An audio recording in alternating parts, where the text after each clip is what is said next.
ভালোবাসা নয়, কেবলমাত্র যৌতুকের লোভেই একের পর এক ৩টি বিয়ে করেছেন এক ব্যক্তি।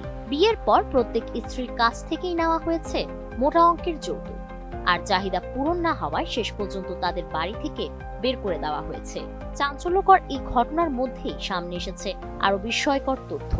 ৩ স্ত্রীকে ত্যাগ করার পর এখন চতুর্থ বিয়ের প্রস্তুতি নিচ্ছেন সেই ব্যক্তি। অন্যদিকে প্রতারণার শিকার ৩ নারী একজোট হয়ে তার বিরুদ্ধে আইনি ব্যবস্থা নেওয়ার দাবি জানিয়েছেন। এই ঘটনা ঘটেছে ভারতের উত্তরপ্রদেশের ঝাঁসি জেলায়। ঘটনার কেন্দ্রে থাকা ব্যক্তির নাম সুনীল কুমার। ললিতপুর জেলার বাসিন্দা সুনীলের নিজের কোনো স্থায়ী চাকরি নেই। বেকার হলেও একের পর এক বিয়ে করতে তার কোনো সমস্যা হয়নি, কারণ প্রতিটি বিয়ের পেছনেই ছিল একটাই উদ্দেশ্য, যৌতুক। আর প্রতিটি বিয়ের কথাই তিনি পরের স্ত্রীর কাছ থেকে গোপন রেখেছেন। নোভা এলইডি টিভি, ঝকঝকে ছবি, নিখুঁত শব্দ, ৫ বছরের ওয়ারেন্টি। নোভা মানি, সঠিক মান, নিশ্চিত সেবা। ২০১৯ সালে হিন্দু রীতি মেনে তার প্রথম বিয়ে হয়। কনের পরিবার গয়না ও নগদ ৫ লাখ রুপি সহ প্রায় ৮ লাখ রুপি খরচ করে। বিয়ের কয়েকদিন যেতে না যেতেই শুরু হয় চাপ, আরো টাকা চাই, আরো উপহার চাই। দাবি মানা সম্ভব না হওয়ায় স্ত্রীকে বাবার বাড়িতে পাঠিয়ে দেওয়া হয়। কিছুদিন পর আসে বিবাহ বিচ্ছেদের নোটিশ। সেই মামলা এখনো আদালতে বিচারাধীন।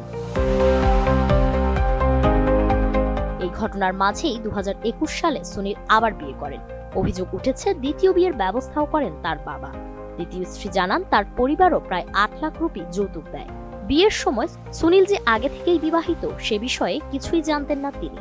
কয়েক মাসের মধ্যে শুরু হয় একই গল্প, অতিরিক্ত যৌতুকের দাবি পূরণ না হওয়ায় তাকে মারধর করে বাড়ি থেকে বের করে দেওয়া হয়। ২০২৩ সালে তৃতীয়বারের মতো বিয়ের পিঁড়িতে বসেন সুনীল। দ্বিতীয় স্ত্রীর পরিবারও যৌতুক হিসেবে দেয় নগদ টাকা ও গয়না। শেষ পর্যন্ত তাকেও ত্যাগ করা হয়। সময় গড়ানোর সাথে সাথে ৩ নারীর গল্প এক সুতোয় গাঁথা হতে থাকে।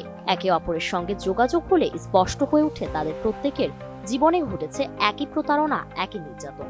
তখন একসঙ্গে প্রতিবাদ করার সিদ্ধান্ত নেন তারা। Desk report, ATN news.